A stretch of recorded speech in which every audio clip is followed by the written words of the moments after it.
Let me take you guys back to December 7th, 2016, when one of the worst ever NBA takes was made.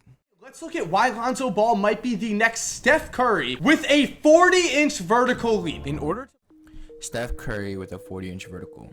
One of the worst takes to ever come out of NBA YouTube, and it's gotten so synonymous to Mike Zimba that to this day he still has to make tweets about it, and you can still find it all over his comment section of his videos. But in hindsight, Lonzo Ball was one of the most hyped draft prospects in years.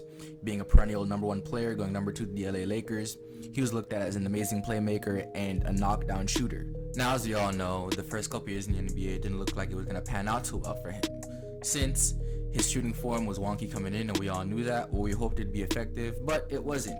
He had an inability to actually get a lot of shots off without a step back, a complete inability to pull up going right, and his slight frame made it very hard for him to finish at the rim.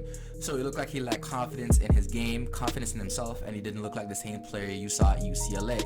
So with a trade from the Lakers to gain Anthony Davis and a couple years with the Pelicans, Lonzo Ball's game developed amazingly. His shooting form was obviously very different and way more effective. He didn't take a lot of mid-range jumpers, but he looked way more comfortable taking those. His free throw percentage went from 50 to actually 78%.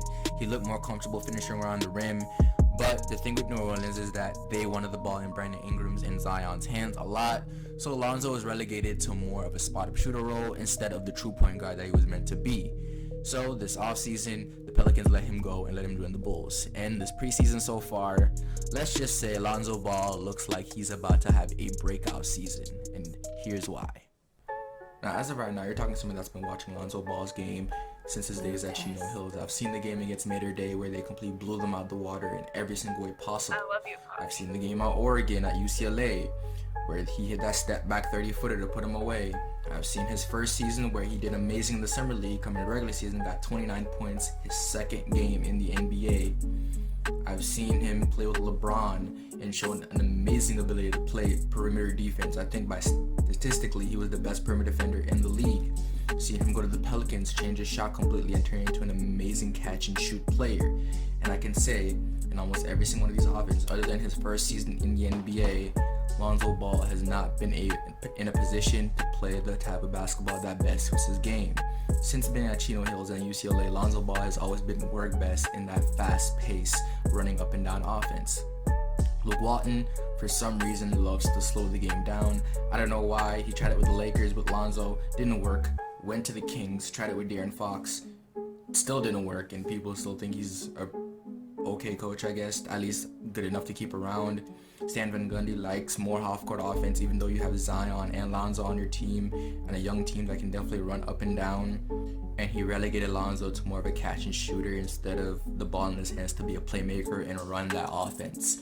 But now on the Bulls, hopefully Billy Donovan recognizes these issues, and with Lonzo Ball showing the amazing ability to play defense, probably even better than he has years before in the preseason so far, and some of the passes he's been able to make and how he's been able to run the Bulls offense, he'll make that decision to have Lonzo Ball as the primary playmaker for the Bulls. Having a team with not only Lonzo Ball, Demar Derozan, and Zach Lavine and sometimes Caruso coming off the bench is too exciting of a team and too athletic and fast of a team to not play at pretty fast pace, especially with somebody like Lavine that is just always on the go. Taking the ball out of Zach Lavine's hands to not only be a playmaker and putting him more off ball, or putting the ball in his hands just to be a scorer, is what fits Zach almost perfectly. He's not the type of combo guard that can be your playmaker and your main scorer, but he's shown the ability to be one of the best scorers in the league when he has the ball in his hands. DeMar DeRozan is also a pretty good secondary playmaker behind Lonzo that can definitely run the offense and can still give Lonzo those catch and shoot opportunities that he shot 40% on while he was on the Pelicans last season. And I think a lot of the complaints some people have had with Lonzo is that he's not aggressive, but he hasn't had the ball in his hands to be that aggressive other than his first season where he went through a lot of growing pains and he was pretty slim and he was getting beat up a lot, so you can understand why he wasn't as aggressive and getting injured a lot. His second season he played with LeBron James, so again he didn't have the ball in his hands to be that type of playmaker. Then his third season he goes to the Pelicans, you have Drew Holiday there, and now the ball is not in his hands as much since Drew Holiday is the more experienced playmaker and he's relegated to more of a catch and shooter his first year there. And now his second season, You have Stan Van Gundy come in and not even trust him that much to have the ball in his hands, and now you have the ball in Brandon Ingram's and Zion Wilson's hands in the half-court offense, or even Eric Bledsoe sometimes for some reason, and force him even more as a spot-up shooter. So I'd argue throughout Lonzo's career, other than maybe his first season where they were forced to put the ball in his hands since he's the new incoming point guard, throughout his career, Lonzo Ball has never really had the trust of a coach or even the confidence from a coach to have the ball in his hands to be that aggressive type of player.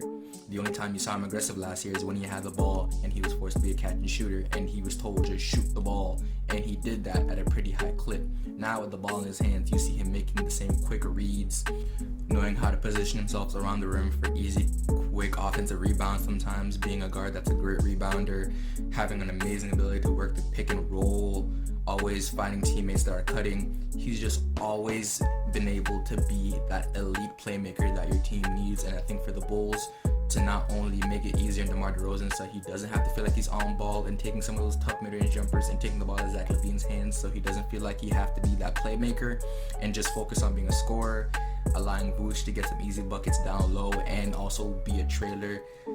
Since Lonzo Ball has always played a player like Vooch and Brook Lopez, this all is just set up for Lonzo Ball to play his best year of his career. And you can also look for that Bulls defense to become even better this year. With Zach Lavine not being the greatest defender in the world, he's gotten better over the years, but he's still not that great. You can look for Lonzo Ball to be the one guarding the more primary guards, the best of two. He'll be guarding the Hardens or the Kyries or the Steph Currys this year, while Zach Lavine won't be taking a breather because almost every single team has a pretty good two-guard duo, but he'll be guarding the lesser of the two or the easier to guard of the two. So you can look for Lonzo Ball to really show what he can defensively, being against the best guards in the league every single night. You can look for him to probably be in that all-defensive team race, maybe even defensive player of the year. You can look for that Bulls offense to finally have that floor general to talk to you and put players in the positions to play the best defense, bring them back in transition and set them up so they're not always caught off guard. So you can look for him to also take an even bigger step as a defender. You can also look for this year to be Lonzo's case for most improved player, with last season averaging 14.6 points, 4.8 rebounds, 5.7 assists, 1.5 steals on 41% shooting and 38% from three. You can probably look for those scoring numbers not to take even maybe a bigger jump, at most maybe to 15 to 16, but you can definitely look for those rebounding numbers to probably take a bit of a jump to back to his 7 or 6.5 that he was averaging his rookie year, and those assist numbers to even take a bigger jump to around 8 a game. The steal numbers, you don't know what that may look like. He's been amazing in the passing lanes and deflections this preseason so far, so you can look for those to maybe even jump to closer to 2 a game. He looked like he's been putting on some weight, so you can look for his shooting percentage to take even bit more of a jump while going to the rim more and being on the fast break more, playing a faster pace, so more easy buckets in transition. So you can look for that to be around 43% three-point percentage, may even go up even more to finally crack the 40s. And after years of fixing this form, his free throw shooting hitting 78% last season, with probably even more opportunities at the free throw line with the ball in his hands even more to be a little bit more aggressive. You can look for that to probably be around 80% on even more attempts this season. And while I think there's other players in the league that may take an even bigger jump than he does, you can definitely look for his name to be in the race and the Bulls to finally become a playoff team. And so Lonzo can finally show what he can do in the playoffs and show why he's probably one of the most valuable guys in this game. Probably get a couple All-Star votes, and by next season you can hear his name being thrown around as one of the better guards in the league. You probably see him being put over people that he shouldn't be, but that's what happens if you have a breakout season.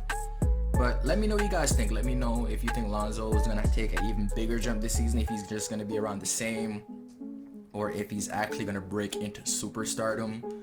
And let me know if the Steph Curry with a 40-inch vertical line finally may be coming true for Mike Orzemba. He can actually live that down. But with that being But with that being said, this is FLB. If you like this video, you probably like the one I posted the other day where I talk about both the Miami Heat and the Chicago Bulls and how those two teams can finally take that big jump. One showing that they're not bubble frauds, and the other one showing that they're not just some exciting team, but they can actually do some damage in the playoffs. Hit that subscribe button if you really enjoyed this video. It lets me know, and you can stay along for even more of my uploads. Hit that like button. It lets me know you like this video and like this type of content, and I may even post a couple more players that I think are having a breakout season. With that being said, it's FLB, my time.